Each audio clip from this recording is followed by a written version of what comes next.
Maybe. Nice to meet you.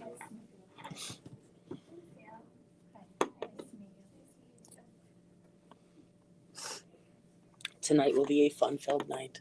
A family. A family. Yes, a family. We're all family. Yes, we're all family. Actually, that's a good point because the book actually talks about that. Your family, the family of God. So it does talk about that. So cool stuff. Before we get started, this Sunday, for everyone online and everyone here, don't forget this Sunday we have church at the park, And which part? Dunton Locks. Thank you. And if you go to our website, myhope.life, there is a button there that says navigate or directions to park. You can click it if you don't know how to get to Dunton Locks, and it will open up Google Maps and take you right to, from where you are at, it'll take you right to, yeah, it's a pretty cool little feature. And it's at 1:30. Service is at 1:30 this Sunday, so we will not be here. Can I give you a phrase? Yeah. Stacy and Mason are now going to be starting to come to church. Oh, that's Yay. cool. I'm I'm glad they had excited. fun. Yes. Mason agreed to come now. That's cool. So I just had That means that Rochelle and Ashley have to step up Sunday school. You gotta keep Mason We've set entertained. the bar. Wait, how old is he? 13. Then that means they got to step it up at youth group, not Sunday Yeah. school. Oh, it He means- can come to Wednesday youth group. He's going to. So, real quick, while we're running through like schedules, practice and Thursday with ladies' night. What time is it tomorrow? Wednesday, Yeah. 7:30. 7:30ish. Okay. Speaking of schedules, are you planning to keep band practice on Thursdays come fall? Because Buddy and I were trying to figure out which day to switch over to for fall launch. Does Wednesday work or Well, we were thinking like either. Did you wanna move it? Mondays or Thursdays. Mondays or Thursdays? Yeah, because Mondays then people are coming off of the weekend. Ooh, that's nice. Yeah, that'd be So awesome. they're Like get the struggling from struggle the off the before. weekend. Yeah. Oh, And that's Joe told me to do Mondays too, because I'm still trying to figure out when dance is. okay. She hasn't posted it yet. Yeah, Mondays would probably be good. Yeah, Okay. Monday would probably be good. Because I was like, well, is that gonna show them do anything on Mondays? I was like, so is that like is that something we can't do on? No, Well, no, that's just them. that's just a, Okay. like, We and try. we try to, and we still end up doing Mondays, but we just try to like occasionally not do stuff on Mondays. So, yeah, so I mean, if we do something on a Monday, it just ends up another day of the week. And so recently we've been doing stuff on Mondays, and so Wednesdays have been the day that we have not been doing something. Well, you've got to have your We boundaries. try to Yeah. pick at least one day. One day a week we try and not do anything. So I'll try to shoot for Mondays then, unless for some reason their dance instructor like moves things around. And practice can be like flexible. Like it can bump to 7:30, like after you're done or whatever. It's not like that works out good too, though, because with youth night and stuff. I know, because I was like, I didn't know how people were gonna feel if there was kids here at the same time. No, and the plan was to eventually like Cassandra? move the youth night. Hey, Cassandra. Hi. Called her out. You surprised her. Well,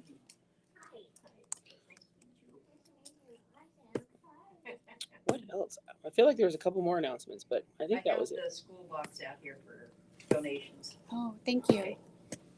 Oh yeah, they're getting donations for back to school. There's a drive coming up. I think we have to have it dropped off by the beginning of August. At the beginning of August. And there's also a link, like if your kids need a backpack, you sign up on the link to pick it up at, I think it's Roosevelt. So, It's a drive-through thing. but there's a paper in the lobby. Well, we have 3 minutes I before. have a prayer request, even though I don't Sorry. usually request prayer. Okay. It's for my house. Not my house. But no, they're just, Ryan and I talked lately. There seems to be an angry bug going through my house with every, all the way down even to the twins. Like, they've even been hair Sounds biting, good. pulling and stuff. Like, it's affecting the whole house. So, like, the house people, I guess. If The people of the house. yeah, could you just say a prayer for that? Because like we're trying to get that out because it's causing some really rough waves for everybody right now. Rough waves. Yeah. Okay. Pray for Jennifer. No, my Family. house. Jennifer's house and family. Jennifer's family unit. I don't know. Anyone else got anything they want to pray I for? got one. I just need prayer for my school because I'm getting so frustrated with this class and stressed out and Yeah. Pray for Marlene. She doesn't get stressed out and go crazy. Get her assignments done. Pray for me driving 5 hours with 2 kids that I For saw, Botno. and also transporting some foster reptiles. Okay, I don't even know anything that you got in your car. My What? best friend runs a reptile rescue. Yeah, hopefully they don't get out. No more. Oh, I told her that as long as she promises me that they'll stay in the container and not get out, I will drive them up there for her. That's so cool. It's not. She has like big things. Or Rachel? My ongoing health stuff. health stuff, okay. I had like a really rough day yesterday. All right. Pray for Juliet. Okay. Josh, you want to scoot down? Let's see. We can get another chair in here.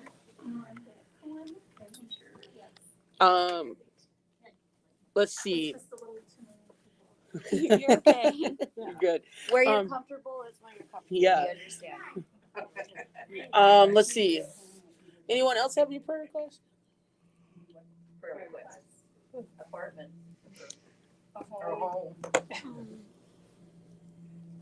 Nope. did get one a couple days ago. It was growing mushrooms.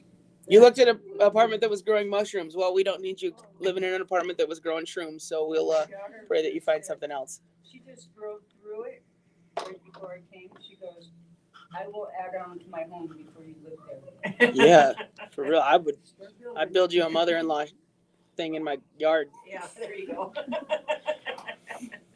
Well, let's start with prayer tonight.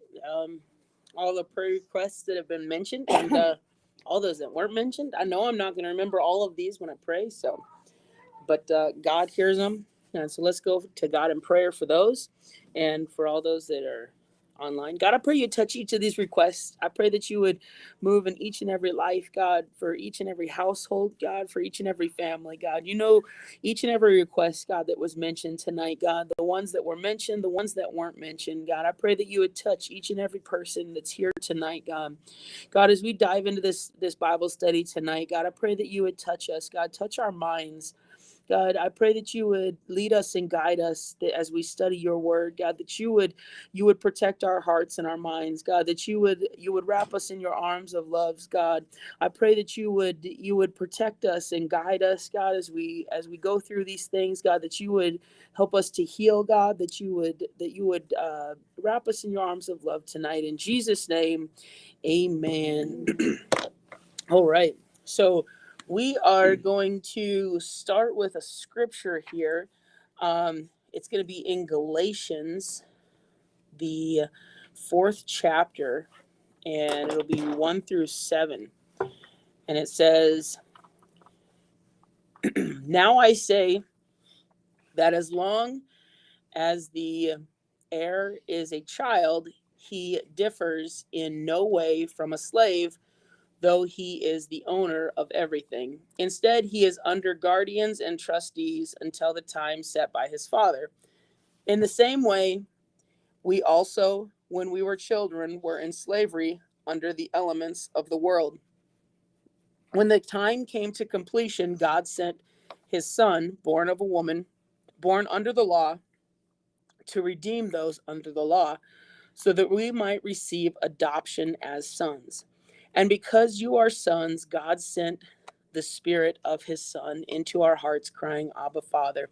So you are no longer slaves, but a son.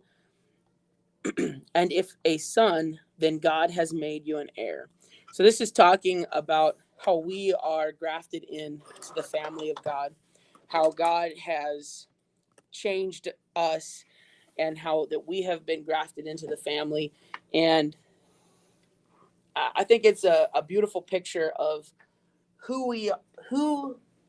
we are in Christ. And so what I want to do tonight, one of the things that I learned when I was in the many classes that I've taken through school was this thing called genograms.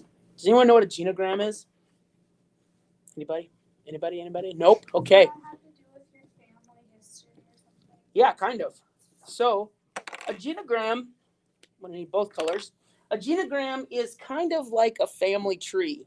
And so I'm a terrible handwriter, so I'm not gonna get too much into this, but I figured maybe as we go through this tonight, it would give you guys some pointers as how to track some of the stuff. Okay, so we would start with me and my wife. Well, and you probably need to start over here so that I can have a little bit more room. Oh, my handwriting.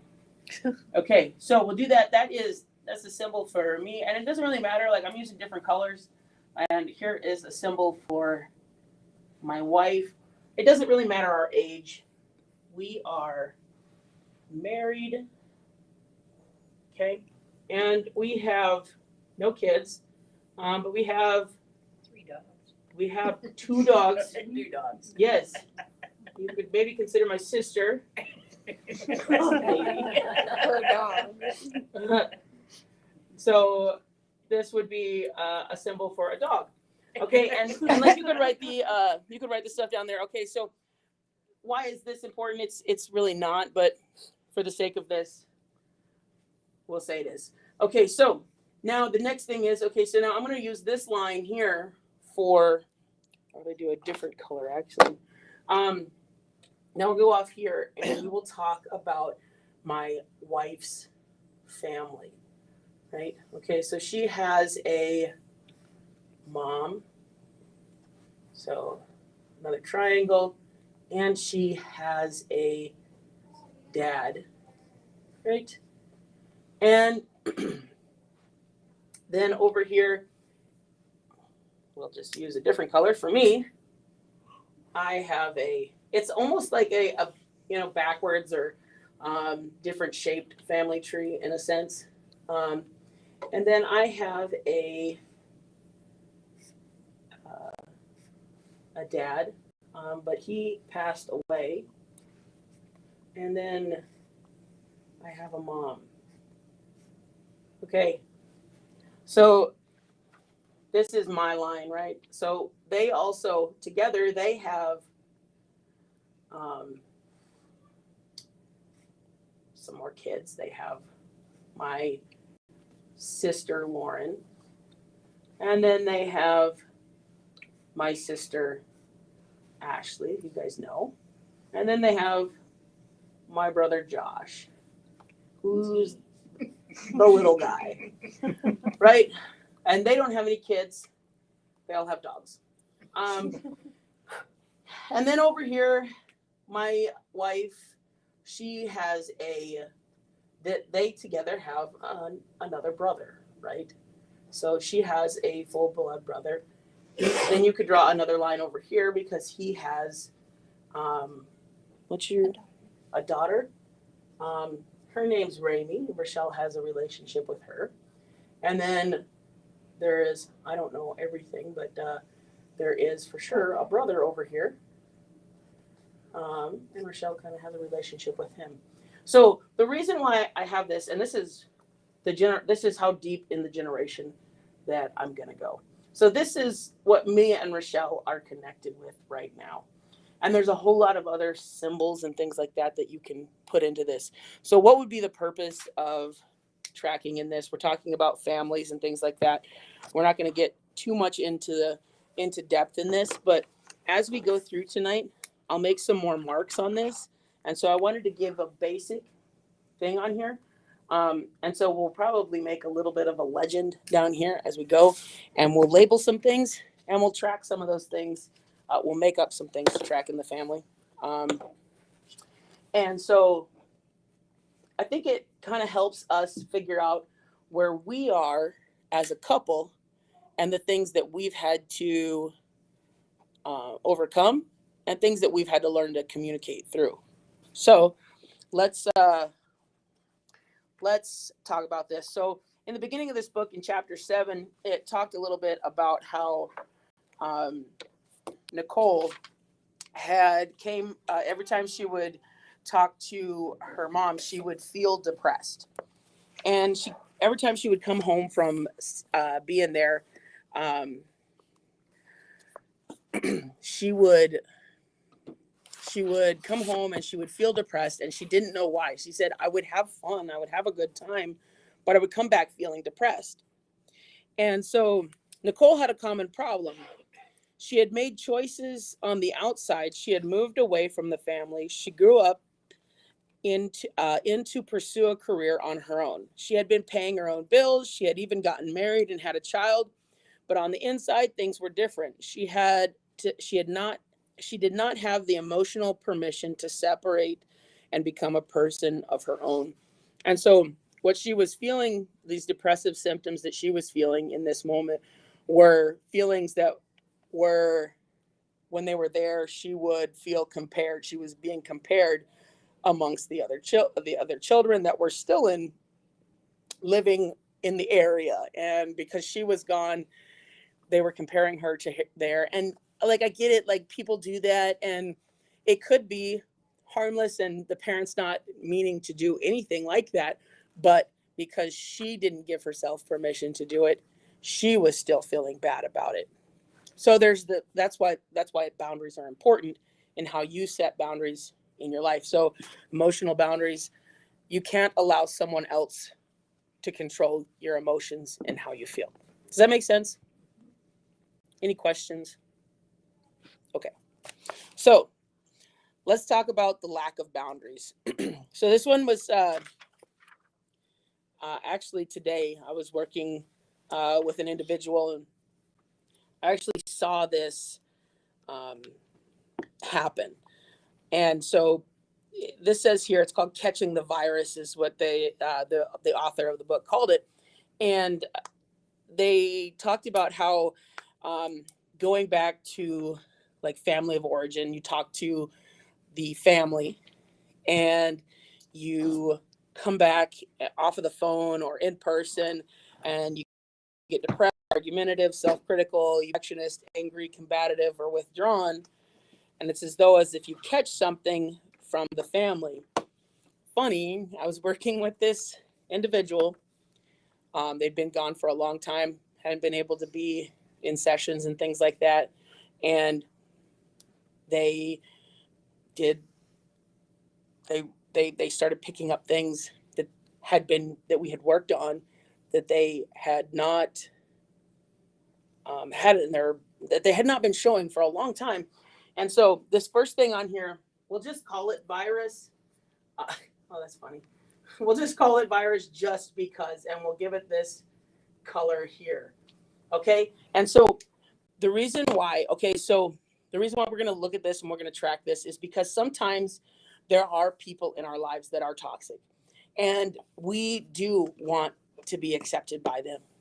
I have had that in my life where I want to be accepted by people around me.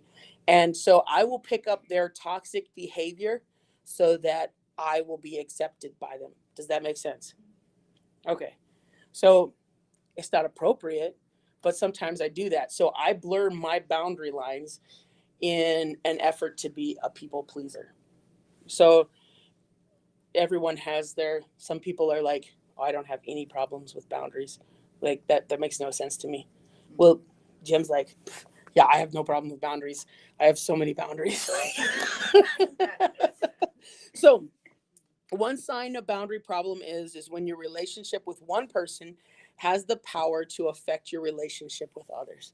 It's so true. So while I sat there, we talked, and I was like, look, I don't care if you're mad at me, but you need to know why you're mad at me.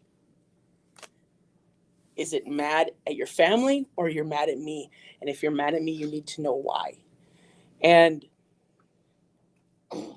I went and got them some paperwork and stuff like that. I was like, just sit and think about it. 5-10 minutes later, I came back and they were like, okay, I'm better now.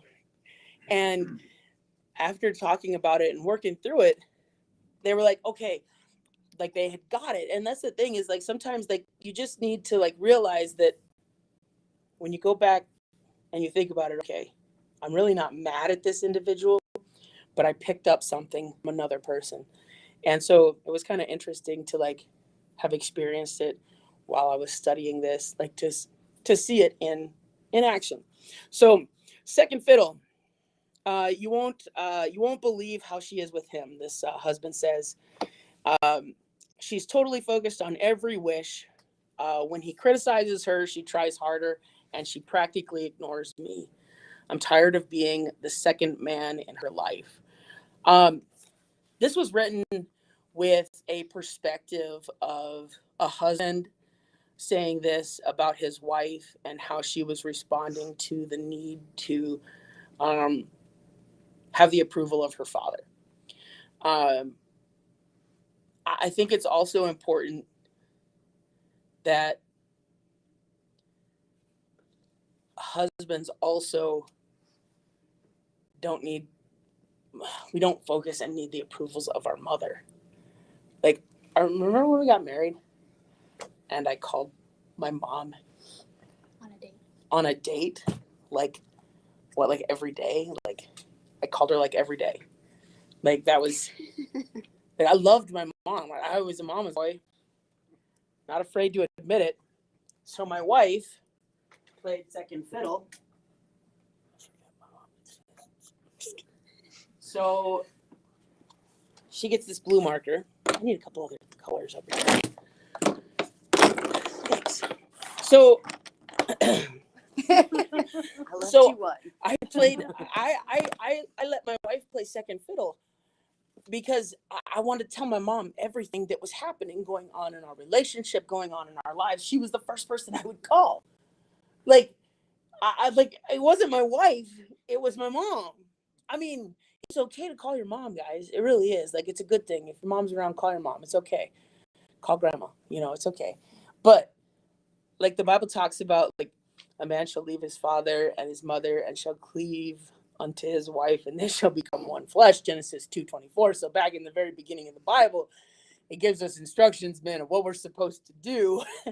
And I think that's very important, that our wives should be the one who is our confidant, is the one that we call, is the one that we like, cling to, have a relationship with, that kind of thing. Can I ask you something right there? Yeah. Like, is it the same thing like lack of boundaries? Like, take out the fact like Dan felt that way about her and her dad, but like substitute her mother. Yeah.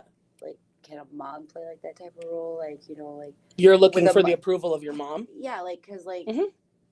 All right, I have a really close relationship with my mom, but like Ryan and I, we argue about it all the time. Like I seek my mother's approval for everything I do, or if I want to do something, I go and I talk to her about it instead of just like doing it or whatnot and stuff. So Yeah. is that kind of like the same thing? Like in a sense, he's second fiddle, or It could. So I think it would depend on like what it is. I would say like to say a yes would be like just a catch-all, like general, like could be really general. Like I think it's okay to like seek mom's advice on things, but I think it's also important if you're in a good, healthy relationship to talk to your husband and get advice, right? And I don't know, like in our relationship, I'll talk to her, I'll talk to my mom, but the person whose advice that I am going to take the most weight of is my wife's. Like this is meaningless. The color of the walls. If my mom was like, I like this color, and my wife was like, I like this color, I really don't care what color my mom likes. Right. It would matter what my wife liked. right? But I know that some people would care what mom liked Right. in some cases. So it's important that you recognize like you're living with your spouse, so don't let your spouse be second fiddle. Okay. That's that like honor, love, and respect thing. Right. Make his opinion matter more than the outside. Yeah. And it's not seeking his approval. We're always seeking God's approval. Right. Like that's what we want. But it's we've got to make our spouses known, loved, respected. Like that's part of Right. relationship. So this next one here, this is a good one. May I have my allowance, please? So this went with a lengthy story, and so I didn't want to read the whole thing, so I'm taking a snippet here. And this is on page 128. It says, Terry's story is the upside of the financial boundary problem. There's also the I am in trouble side. And so what was going on here is Terry's family wanted the best for him. And so they basically gave him everything. And you see this sometimes in families and where the child never really has to step up and take charge of their life. The parents come in and rescue all of the time. And they never have to live on their own means. The parents want them to have a good life, and so they continue to basically give an allowance. And so this right here, the end of the story, it says, Terry's story is the upside of the financial boundary problem. There is also the I'm in trouble side. Many adult children perpetually get into financial messes because of irresponsibility, drug or alcohol use, out of control spending, or the modern I haven't found my niche syndrome. Their parents continue to finance this road of failure and irresponsibility, thinking that this time they'll do better. In reality, they're crippling their children for life, preventing them from achieving independence. Adults who do not stand on their own financially are still children. To be an adult, you must live within your means and pay for your own failures. So there's a level of truth to this. I don't have kids. I mentioned it here. That's why I mentioned I have dogs. I don't have kids. I don't know what it's like to my kids to say, hey, I can't make it. I don't know what that's like. I feel like I would struggle if my kids told me they couldn't make it. But I also know that it's important that, I don't know, like the first, who in here is like you're the oldest in your family? Oh, right, good. Okay, did you have to like, how many others youngers are there in your family? Two? Okay. Do you feel like the youngest got it the easiest? Yeah, right? He's the youngest. He's my brother. I feel like he got it the easiest in life. He would argue and say, no, I didn't. But like everyone else in my family is like, oh yeah, the youngest definitely got it the easiest. Like as the oldest, like I feel like I've had to work my butt off. The only reason they say that is because we learn from their stupid mistakes. Yeah. Exactly.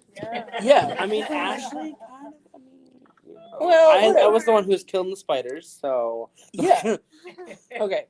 Well, so here's the thing. Like, so sometimes, like, I feel like the oldest, like, sometimes, like, has this mentality, like, we have to, like, succeed, right? And, Travis says, youngest has the hardest. LOL. Okay, Travis must have been the youngest. See, I was the youngest on my mom's side, and I was the one that was always trying to strive to achieve and succeed in everything. I was the youngest, well, two, but I was the youngest of my dad's 5 brothers, all the cousins and stuff like that. So not only did I have to deal with my sister, but all my dad's brothers had boys. So I was like the bottom totem pole of like 16 cousins. And everybody was like, you have to live up to so-and-so, and you have to do like so-and-so, and don't be like, so like we had it hard as the youngest. We really did. Yeah, as the youngest, it's like living up to your older sibling. Like, you have a master's degree. I have to live up to that. Okay, fair enough. There's that. I get it where the youngest has to live up to like what the oldest has accomplished.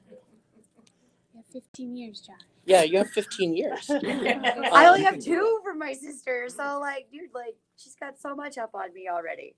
Like, okay, he's got 15, I've got 2, but like in 2 years, I'm not gonna like accomplish anything that she's accomplished. Okay. But you don't have to. But you Yeah. have your own life. Okay, so True. this is a good talking point. So what approval are we seeking? Is it the approval of the oldest, or is it God? Is it our parents? Like, here's the thing, is like sometimes it feels like mom gave a pass to what Josh did, and I felt like I didn't get a pass. Now my mom has been a great mom, fair mom in most cases, but like, who got the spankings? Well, that's because I was a good kid. I'm just kidding. Yeah, Josh thinks he was a good kid. Maybe because by the time he came around, it just wasn't worth it anymore. She Yeah. already knew like he's gonna learn anyway, whatever. So And nowadays, like spankings, come on, you say that, and it's the right person, you're being hauled off to jail. it's okay to spank kids in Minnesota. It's okay to spank kids As in long as Minnesota. you don't, oh, you can only use your hand. Well, and I mean, there is a fine line, abuse and like spanking. Don't do it when you're angry. Right, Cutting your own sticks. right. I had to cut my own I had to switches. cut mine. Grandma made me cut my own stitches. Grandma was older when you came along. You remember that paddle that said "Never spank a child in the face. Nature provides a better place." And how on the back we had to write our names. That was abuse. We had one of those growing up, and as soon as it got brought into my household, then it had to go in the garbage because we got in trouble. Let me say, it's not worth it. It's not worth it. So I mean, like, there's a lot of things here. Like, you could talk about it, like who had it the hardest, and I think like if you asked any person at any stage, they're gonna be like, well, I had it pretty hard. Like, the hardest is, I think, defined by the person in the moment, right? So like, things I look at are like, well, I had it the hardest because of this. I had these struggles. I had these rules. Well, Josh has it the hardest in his eyes because, well, he has the expectations to live up to that I achieved. Well, now if I want to achieve what my brother did and have the approval of my mom, which is not true, but in your mindset, you can have that. So now you're allowing someone else's achievements to essentially dictate your emotions, your level of success. So what you do is now dictated by what someone else has done. Any middle kids here? Ashley's not here. Yeah, where's the middle kids in the house? Ashley's like, look, Any viewpoints on that? Yeah. You get left out. Yeah. that's Are you Do middle really? kid? Is that how you, I have like. Oh, I'm not. I'm the youngest. Yeah, we should have asked your kids. Yeah. So let's see. Too bad we don't have any middle kids here. Ashley would definitely say she had the hardest. That one. Ashley, call us. Let us know. Yeah. Yeah. Well, why isn't Ashley on here? All right. She's like, oh, I'm at the airport. I can't. I'm important. I can't see that. She's not. Oh, she's not. That was me. just Saving talking No, about I it. can't see that. Do you want me to Color. read the comments? No, she was talking about this. The color No, I know. that he was using. Yeah, you can read comments while I'm writing this. I'll write allowance. Cindy said, I don't feel I had it too hard. I was the boss, though. My Oh. brother had it harder than me. Travis said, as a parent, I can tell I was or am harder on Micaiah, which is their oldest. Yeah. The more kids you have, the more tired you are. So true. Tell me about it. Yeah. So here's the next one: the perpetual child syndrome. As I was studying this, I felt like, dear Lord, sometimes I feel like this is me. Although I don't go spend time at mom and dad's house and I don't vacation there, like that's not, like, we like to do our own thing. The perpetual child syndrome here talks about the adult child often hangs out at mom and dad's house, vacations with them, drops off laundry, and eats meals there. And basically it's saying that everything is so good in the family, they have a hard time with separation. Not that it's a bad thing, but they have a hard time with the separation. Mom and dad are the closest confidant, sharing everything with them. And they struggle sometimes to find a career. They don't have, they won't have health insurance, savings, things like that. I looked at this and I was like, oh my gosh, sometimes I'm the perpetual child, but I'm like, when it said, Mom, where's my socks? I laughed because I'm like, it's literally like questions I ask my wife all the time. Rochelle, where's my book? Rochelle, where's my socks? And if my grandma was on here right now, she'd be commenting and being like, yes, she keeps them straight all the time. So that one's another hard one to track. Let's see, I need a dark color for Jennifer. I know Sorry. I've had trouble, like I've always wanted to try moving somewhere else, but I have trouble leaving my mom behind, Okay, that sort of thing. that's a good point. You're gonna Well, call then it my- socks. Yeah, I'm gonna call it socks. Socks. Socks? Oh.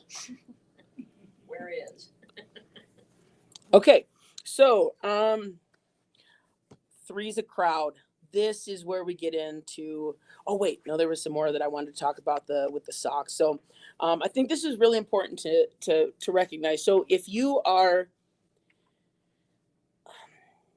recognize that you are struggling with that, it's okay to like have good relationships with your parents. It really is. But it's also really important to recognize the negative effects that sometimes that can have if the parents are the confidants, if your parents are the confidants, if your parents are everything to you. A lot of times as an adult, it can cause you to have other dysfunctional relationships with other people, and can sometimes cause you to have a hard time to commit to a relationship or to a career, and sometimes even have financial problems. So it just kind of, I don't know, it's kind of an interesting perspective. Like, it's okay to have a great relationship. I have a good relationship with my mom. But if I would have continued putting my wife as second fiddle, I think she would have eventually been like, okay, something's got to stop. She wouldn't have been okay with it. Right. And either she would have left because we didn't know how to communicate, or she would have communicated and I would have been upset, or we would have worked it out, one or the other.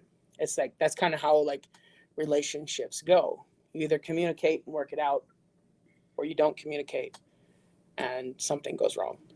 So that's why we talk about like communication is so important in our relationships with husbands and wives, things like that. We've got to communicate. So this one here is, I think, the most important one. It's called triangulation. And so this one here, you'll have person A, person B, and person C. So me and my wife get into a fight. And I'm nice to her in her to her face, right? Okay, let's pretend like she's not my wife now. And then, you know what? I have a better idea. Instead of using my wife, let's use Jason. This is a better example. I'm nice to Jason to his face, right? But I go over to Jim and I'm like, Jim, like, this guy, like, he is such a jerk. And on top of that, Such a drunk. no, a jerk. Jerk. He needs deodorant, you know? Oh, Lordy. we have to stick with the deodorant. We have to keep the story the same thing, okay? He commented on Facebook about it, so and so Give the kid a break, man. I think I'm the one who needs it tonight. I was gonna hold that part of my comment, but since you pointed out. And so I drag Jim into this, and because I'm person A, I began to change Jim's view of Jason. Then Jason is upset kind of about our relationship. He doesn't understand what's going on. And so I'm nice to him in person, but that's about it. So he's person B. Now he goes to person C and he tries to be a confidant. And Jim's just like got this, he's getting this from both people, right? On page 130. And so now Jason is talking to him and Jim is just listening. There's no reconciliation that's going on between us. And Jim's view of Jason is changing and Jim's view of me is changing because all he's hearing is what I'm saying and what's Jason saying. So one thing I've learned in counseling is what one person says is generally full of some truth, but also not full of all of the truth. And the reason why is because we all see it from different perspectives and we all hear things different. So what I said to Jason, if he didn't understand what I said and it upset him, if he didn't tell me, and now he's mad at me, if he didn't tell me that, I don't know. But what I said to him, I didn't mean to hurt him. But because he didn't tell me, I don't know. So now he's upset at me. Well, now he says something to me and it hurts me. And he said it in joking or he said it in anger. If I think he's joking, well, I go back and I think I'm joking with him and I never make it right. I'm continually hurting Jason and it's not something that he wants, but he was trying to come back at me and like, hey, you hurt me. And I thought he was joking or something like that. Just the way that he said it or something, I heard it differently. That's why it's important that we kind of take a step back and listen. So when we both went to Jim, two things wrong happened. I went to the wrong person. I should have went to Jason. Jason should have went to me. The other thing wrong, Jim should have been like, hey, don't talk to me, go to Jason. So this triangulation thing happens a lot where we go to the wrong person, commonly known as gossip, but triangulation is like a whole nother thing. And so Proverbs 28:23 talks about whoever rebukes a person will in the end gain favor rather than one who has a flattering tongue. Leviticus 9:17 says, do not hate a fellow Israelite in your heart. Rebuke your neighbor frankly, so you will not share in their guilt. This one, I love this one in Matthew 5:23-24. It says, therefore, if you are offering your gift at the altar and there remember that your brother or sister has something against you, leave your gift there in front of the altar. First go and be reconciled to them, and then come and offer your gift. I look at that. When that was said, Jesus was like, your gift doesn't matter until you make it right with them. So like when you come and you realize, oh, there's something between me and Jason, I need to go make it right between me and Jason. I need to go say, I'm sorry. I need to go and forgive whatever it is. That's why I've said things before here in this church and I wanted to make sure I didn't hurt someone.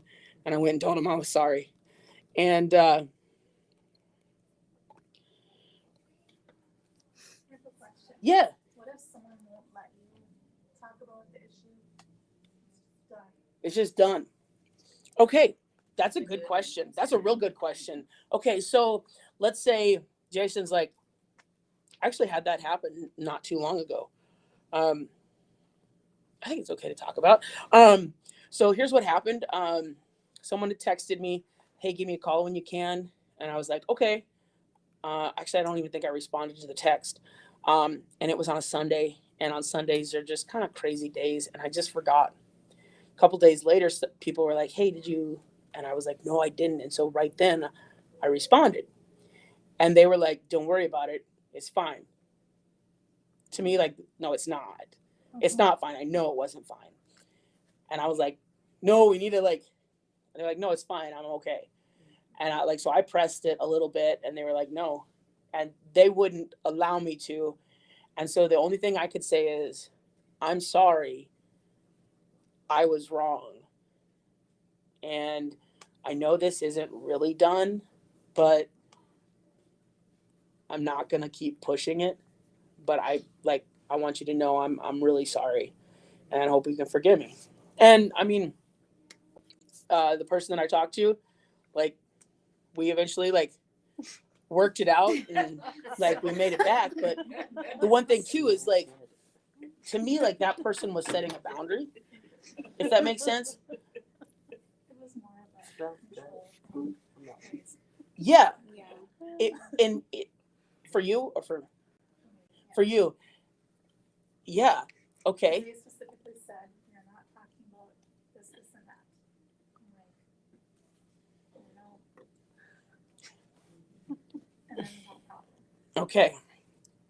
So it's so hard. It's hard to like, without knowing like specifics of it, like whether it's like you needing to give forgiveness, get forgiveness, every situation is obviously, different. And in the sense of if it's you giving forgiveness, to me, like that's, I know you won't talk about it. Like, I'm going to let it go and I'm going to forgive you. I mean, that can be like the hardest thing.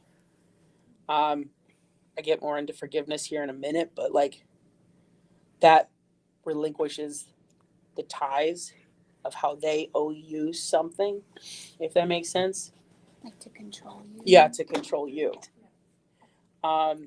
Which sometimes that's hard because a lot of times we want to seek revenge when someone hurts us. I don't know. I just want to seek clarity, and I didn't get it. Okay, I get that because like I get angry when I don't understand. Like that's where we like fight. As a couple, like I get the most agitated when I don't understand what's going on. Like I get when something's confusing to me, that's when it's just like that's when I get explosive and I have to remove myself from a situation. So I need her to explain to me what's going on. Otherwise I start rapid fire questioning and that's hard. So I have to remove myself from the situation. And then come back.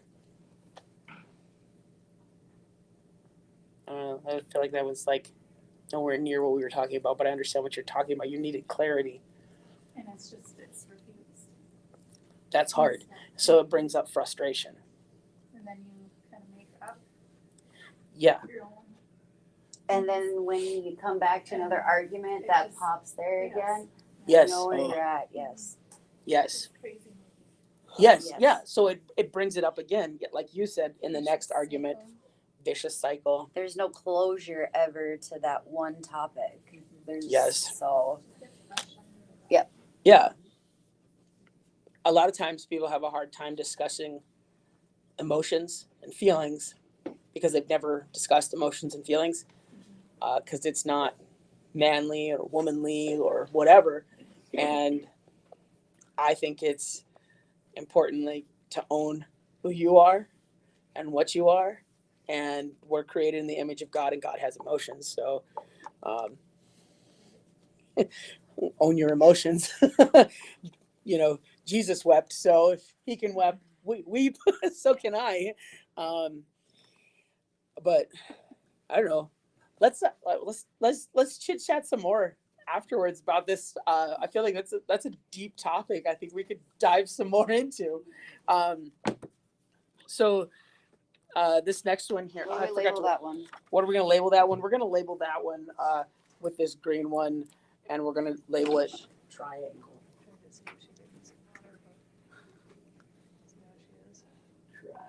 Triangle. Here, I need to stretch my legs and my Oh. back. I'll get you What some about water. if you're talking to somebody Thank you. You're welcome. your issues, but You're they good. don't, No one move. No one move. they don't talk to the other person. Yeah, So, don't know if I mean, could- like, okay, so there's like going to see a therapist, there's like, talking to your pastor about something. And then there's like you talking to Marlene. Like if your best friend talks to you, but like they know that you're not gonna go and talk to their husband or whatever. Right. So like, okay, so your best friend talks to you about their husband. Yeah, that would probably be okay. But I think one thing that's important is like, okay, your best friend comes to you and talks to you about their husband. And they start borderline putting down their husband. Right? Because okay, so I have worked, so I get it. Like wives get frustrated at their husbands and husbands get frustrated at their wives. Like, or most of us are buried in here. So like we've all been there, right? Been there. Yeah, at some point in time, Never. or like, Never. Our relationship is roses. well, you're the only one in the room. Good for you. Wonderful. So tell us your secrets, Jennifer. It's turkey, great. It's good cooking. She's Zach. gonna It's teach- good cooking. She's gonna teach the next marriage No, marriage no, class.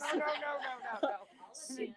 So Part of why I'm single. part of why you're single. So look, like being together in a relationship, like it requires hard work, right? But it requires, like, even when you're away from your spouse, loving and being respectful. Like, I don't refer to my wife as the old ball and chain. Like, I don't joke about my wife being the old ball and chain. I love my wife. I love being married. It's the best thing that ever happened to me. Like, well, how long have you been married? We've been married 11 years at the end of the month, and I only know that because Gia turns 11. glad. I was gonna ask my wife if it was 10 or 11 years. I mean, I feel like that gives me enough time to say, like, I'm happily married at 10 or 11 years. Like, I think that's sufficient time in the trenches to know, right? And the other thing is like, wives, what you say, what you speak, ultimately is like where your heart is at. So if you are at work or you're with your friends and you're talking about your husband, oh, the loser, he'll never do the dishes. Have you ever asked him to do the dishes? I mean, if you have and he hasn't, like, okay, like, I get that. Like, I'd be frustrated too. Like, be like, hey babe, can you help me do the dishes? Like, okay, complain, if you won't. But I give your wives permission to complain if you don't help them do the dishes and they ask you to. They need your help. Help them do the dishes. Work as a team, I guess, is what I mean. It's a team effort. Like, each person giving 100%, 100%. If my wife asks me to help her with the dishes, will I complain about it? Probably. Will I complain about it? Yeah, probably. But good thing Graham Gamp lives with us. She does the dishes. Joe does the laundry. Well, he makes me feel great. But last time I tried to wash clothes, I flooded the basement. So I You know? I'm not doing the laundry. There's things I do. I take care of the salt in the water softener every, what is it, 4 months, 5 months? There's things I do that she doesn't know. Probably, I mean, she could probably figure it out real easy. It's not that hard. How many of those things does she remind you to do? Oh, she doesn't remind me to do that. I go and check it every once in a That's while. not every day though. At least It's every you're, 4 like- months. Yeah, right. Yeah. I know. At least you help her do it though, and you're not like, we'll just YouTube it. Oh, well, yeah. I feel like we're off topic. We are totally off topic. Thank you. She also keeps me on track.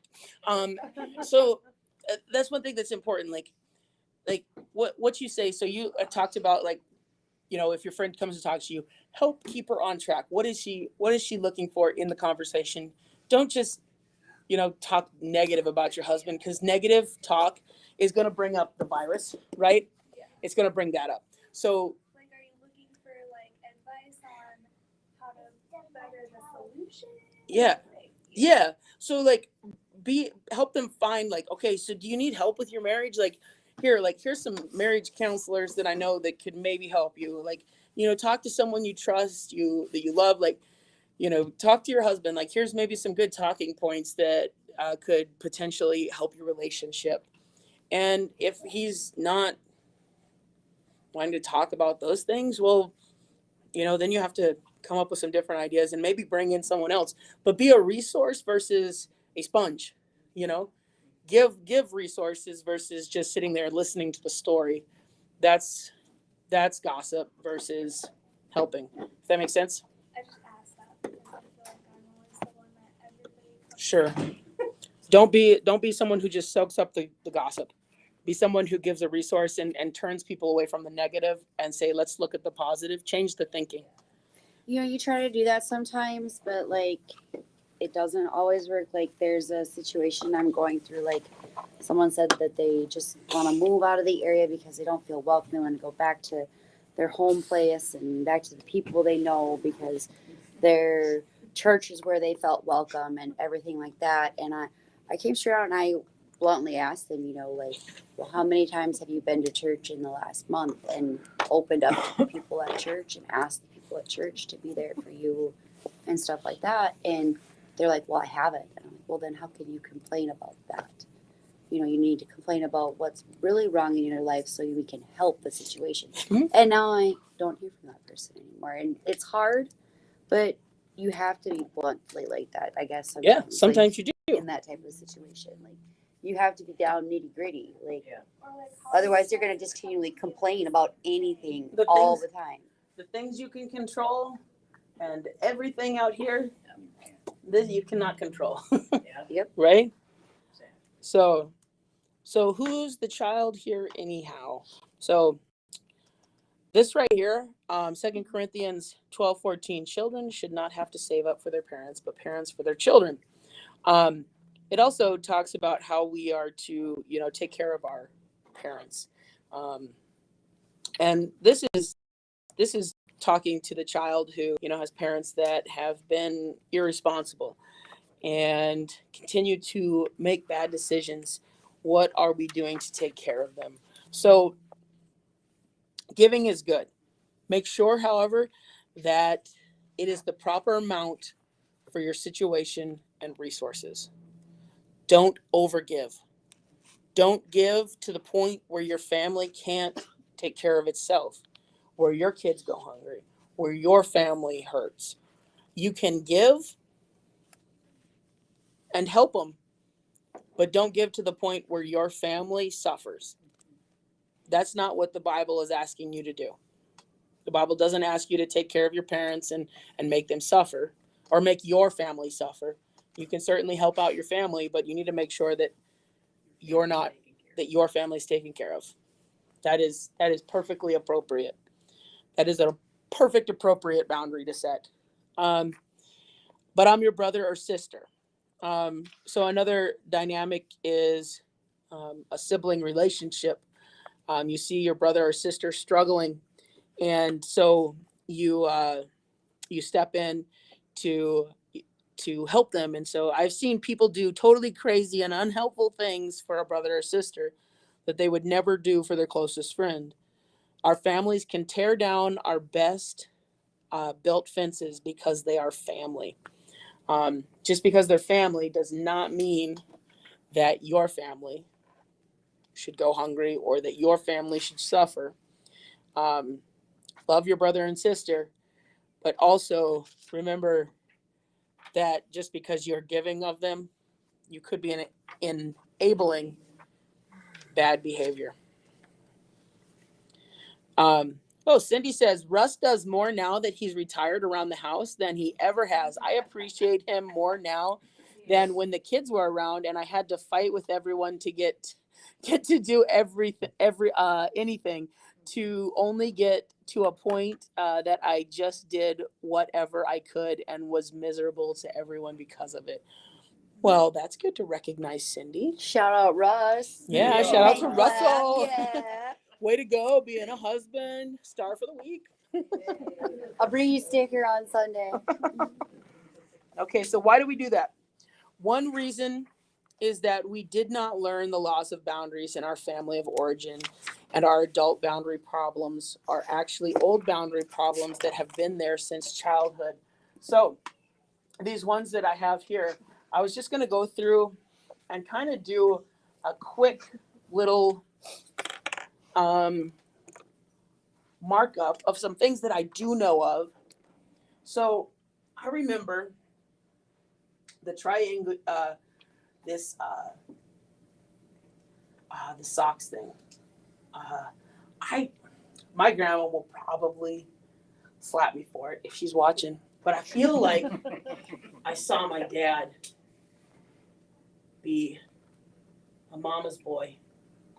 I remember going on vacation, but I also remember I felt like every vacation we ever went on was to my family's house. Every vacation that we took was to see my family. So you know what me and my wife do? Nearly every vacation, we go see family. Which in some cases, I love my family. I absolutely love my family. I love to see my family. But I hate spending all my vacation time going and seeing family. See how it is. I'm just kidding. Josh, be quiet. This is the one that moved here. Yeah, you're My summer vision. Josh. As soon as I had more vacation, I started spending, as soon as I had more vacation, I started going and seeing my family and making up for lost time. Alicia said that. She says, sometimes I feel up for lost time. And that's how I feel, that I'm almost obligated. It's not necessarily what I want to do, but I love to go see them. And so we try, now when we do it, we try to plan these like mini vacations around the vacation. When we go see them, we're going to see them and then we're going to do this. And we try and make this like, this is when we're going to leave and this is what we're doing on the way back. This is what we're doing on the way down. And so that's our plan for like that. And then we try and take little vacations throughout the year. Tiny, like we'll go up to the Boundary Waters for a couple of days or whatever. That's what me and my wife try and do. So it's not always like that, but I notice like, so the mama's boy thing kind of flows in here. So the second fiddle thing. This one, my grandma may slap me for too. I don't know. I love my grandma, but here's one thing that's really important. I know that I'm in a room with a bunch of people that love God, and you want to serve God, and you want to do something for God. Here is one thing that I feel like the book didn't mention this, but I feel like my dad allowed his ministry to he allowed his family to play second fiddle to his ministry. Does that make sense? But wasn't it because of the demands to him that it became that? Because I can see how that could become that way even for you. Because you expect an awful lot of yourself. But I think in doing so that they could easily. I think you're very well aware of it, but I think maybe he wasn't as aware of it as you are because you lived through it. You don't want to repeat what he did. Yeah. So that's why I put the box on mine, because I have done it where my like wanting to be involved with church and things like that, where my wife played second fiddle to, like, I felt like I had to be involved in church. My ministry was the most important thing. And so that's why, like, even like when we came here to start the church, like we wanted to make sure that we were taking time for ourselves and not allowing. So that was one boundary that we set, because we knew that this was an issue for me. Exactly. And so because I know it's there, I recognize it. So that's one of the things. So that's why the tracking thing is important. So in just a quick time, like if you go through and like you kind of do this, you can recognize some areas in your life. Oh, okay. So I I see that in my family, and I recognize where I was doing that. So I need to have a boundary. So what do I do to protect my family from this bad thing? If that makes sense. So like that's an example of the second fiddle thing. Now the book talks about it in a sense of like your family, your wife or your spouse playing second fiddle to the husband or the father or the mother of your. I'm using it in the sense of played second fiddle to my ministry, and I think that's a good example of it. The virus one here, I think my wife could, I don't know, like my wife may slap me for this one. Is this the right color? I don't know, it's close enough. I think that's the allowance color. Oh yeah, there it is. Someone took my virus color. Okay, so the virus one was like you call up someone and you pick up some toxic behavior. My wife may not like it, but I'm gonna do this. Okay, so I'm just gonna like check these right here.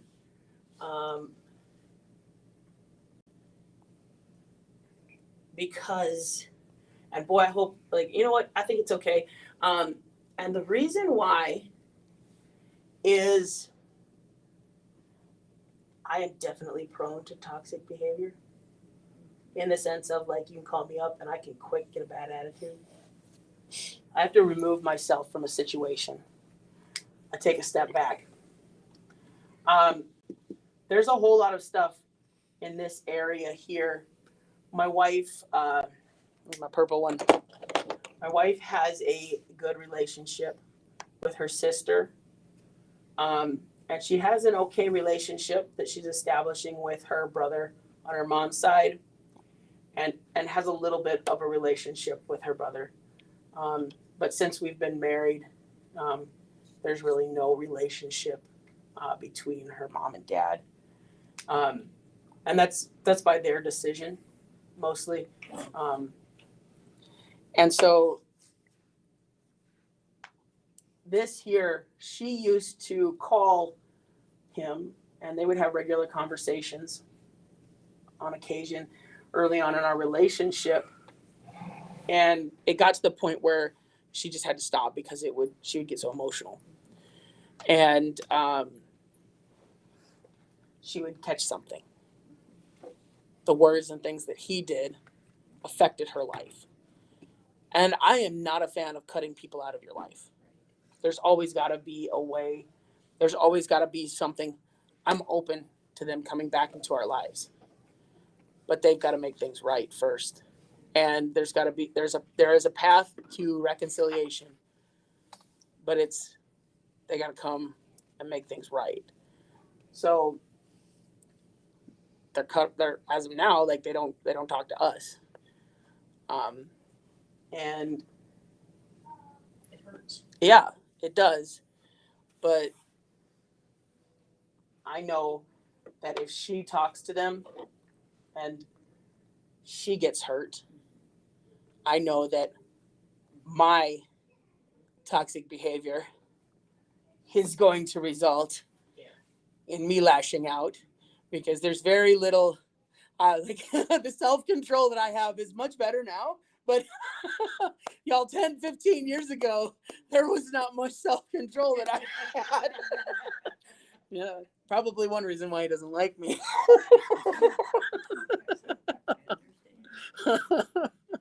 Probably why he's like, that jerk. Probably in our E family. They really don't like us. That's probably why. So I guess that's what I wanted to show you about the genogram part. This is just kind of like a way that you could draw out your family and you could identify some things. You're like, okay, I see what in my family and some of the things, the areas that I need to draw some boundaries so that I protect myself and my family, so that I don't hurt the people I love the most, that I'm around. And so Looking at the struggles you have with boundaries in your family of origin, you can identify which laws are being broken and then pinpoint the resulting negative fruit in your life.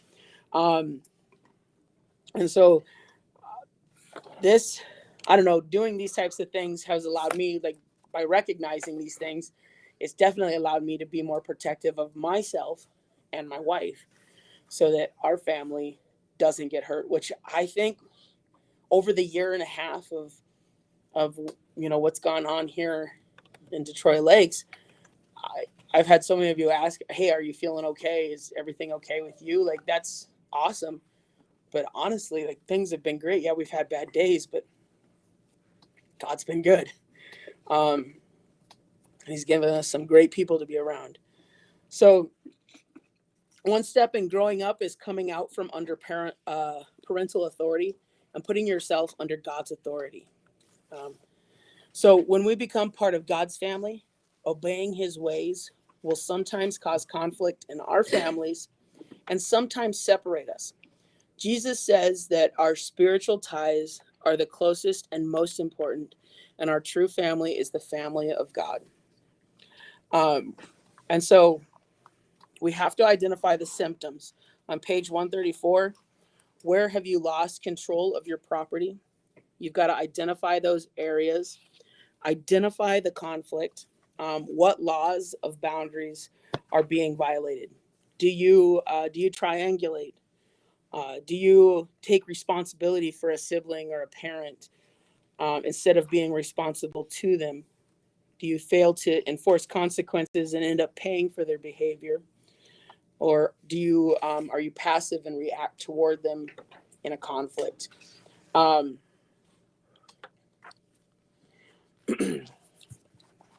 Identify the need that drives the conflict. You do not act, this is on page 135, you do not act in inappropriate ways for no reason.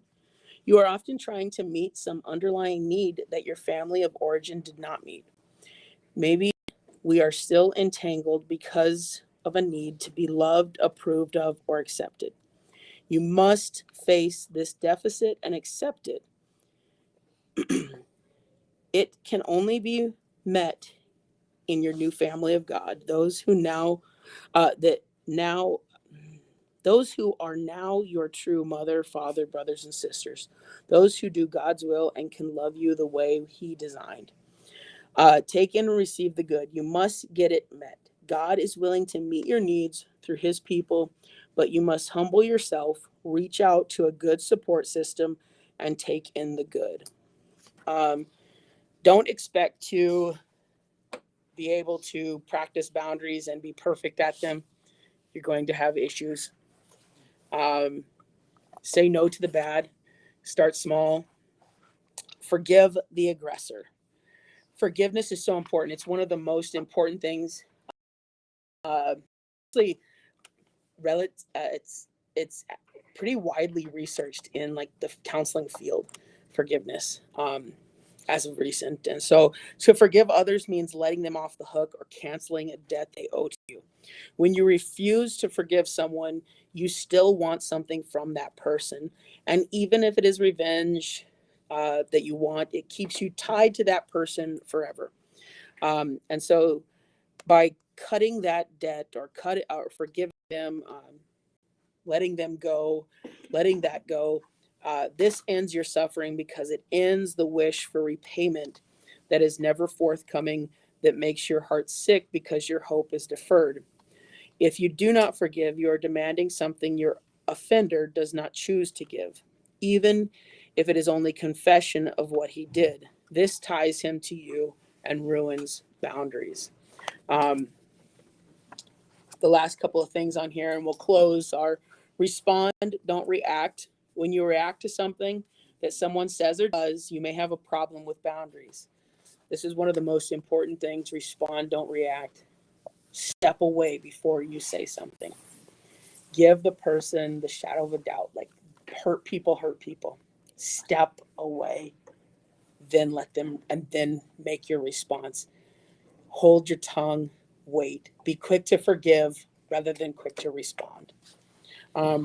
If you feel yourself reacting, step away and regain control out of yourself. My wife helps me with that. She can attest. Today I had a text or a message that I was sending to someone, and I screenshotted it to her, and I was like, can I send this? And she was like, ran up the stairs. What's going on? Overprotective over here. Give me a little crazy. Learn to love in freedom and responsibility, not in guilt. The best boundaries are loving ones. The person who has to remain forever in a protective mode is losing out on love and freedom. It's so true. The Bible says to put on the whole armor of God. We do that, but there has to come a time when we come before God. That's a safe place. That's a place where you can remove the armor and you can allow God to touch you. A place where you can allow God to move in your life. There has to be times where you allow God to touch your life. And you don't always have to have that armor on. It's not always a fight. It's not always, there has to come a time of replenishing and rejuvenation. That's what I believe church is for. That's what I believe the family of God is for, coming to things like this, coming to church, worship, things like that. It's important to be around like-minded believers. Prayer is important. Feeling loved, being loved by each other, being loved by God is so important. And so I guess before we wrap up tonight, I just want to ask any questions or anything like that. No. Okay. Well, I'm going to read this because it's funny. Cindy Weddle says Russ was a big mama's boy for quite a long time after we were married, but I can see why, because she is such a wonderful mother. All right, well, let's pray. God, we thank you for this study tonight. God, I pray that you would touch each and every one of us. God, as we go from this place, God, I pray that you would protect us, that you would keep us. God, you know all the requests that are here tonight, God. God, you know every one of us, God, that are struggling with our boundaries, God, the things that, God, that we've gone through, the traumas, the things that we have struggled with, God, the issues with forgiveness, God, the issues with setting boundaries or removing some boundaries, God. I just pray that you would help us, God, with our families. God, you know the struggles that are there in each family. And I just pray that you would help guide us and lead us in everything that we would do, that you would protect us, keep us, and love us, God. God, I pray that you would overshadow us, God. I pray that your presence would go with us. In Jesus' name, amen. I know this, that every one of us, we are loved by God. And no matter our past, no matter where we are, he loves us and cares for us. If you want to be a part of prayer tonight, we will start here in a few minutes. So then it probably won't be super long because I got to go pick up Ashley at the airport. So